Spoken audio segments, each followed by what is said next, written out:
नमस्कार, मी पूजा आपल्यासाठी घेऊन आलेली आहे एक मस्त आणि सोपी रेसिपी। 1 लिटर दुधापासून तयार होणारा भरपूर असं पनीर। चला तर मग रेसिपीला सुरुवात करूयात।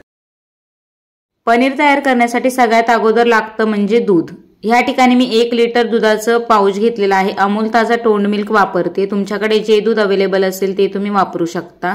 दूध छानपैकी गरम करून घ्यायचं आहे। दुधाला एक छान अशी उकळी काढून घ्यायची। बऱ्याचदा घरामध्ये दूध खराब होतं किंवा दूध फाटलेलं असतं, त्यापासून सुद्धा सेम प्रोसेस वापरून तुम्ही पनीर तयार करू शकता। पनीर तयार करण्यासाठी नासलेलं दूध लागतं, त्यामुळे आपण ह्या ठिकाणी हे दूध नासवून घेणार आहोत किंवा खराब करून घेणार आहोत।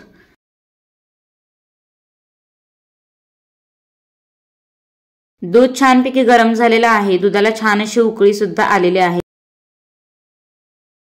रेसिपी मधील सगळ्यात महत्त्वाचा घटक ह्यामध्ये घालणार आहोत।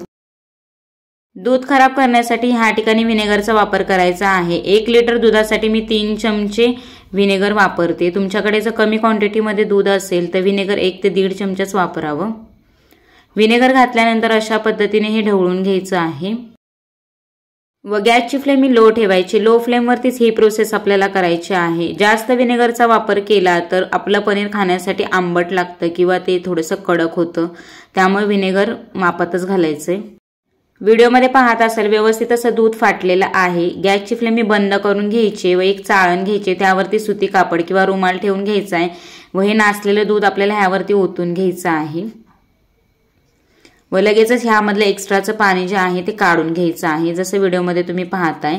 व त्यावरती आपल्याला थंड पाणी ओतून घ्यायचंय। थंड पाणी ओतल्यामुळे ह्यामधील उष्णतेचं प्रमाण असतं ते कमी होतं। पूर्ण पाणी ह्यामधून मी काढून घेते अशा पद्धतीने। पनीर व्यवस्थित असं सेट होण्यासाठी वजनदार वस्तू त्यावरती ठेवायची आहे। मी यावरती पातेलं ठेवते पाण्याने भरलेलं, जरी नाही ठेवलं तरीही चालेल, पनीर लगेचच तयार होतं। या ठिकाणी तुम्ही पाहू शकता अवघ्या 5 मिनिटांमध्ये आपलं छान असं विकतच्या पेक्षा पण भारी पनीर घरच्या घरी तयार झालेलं आहे।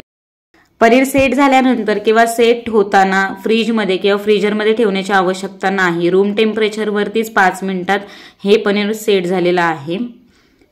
सॉफ्ट सुद्धा झालेला आहे, व्हिडिओमध्ये तुम्ही पाहतच असाल। पनीर सेट झाल्यानंतर हव्या त्या आकारामध्ये तुम्ही त्याला कट करू शकता व छान अशी पनीरची भाजी खाऊ शकता।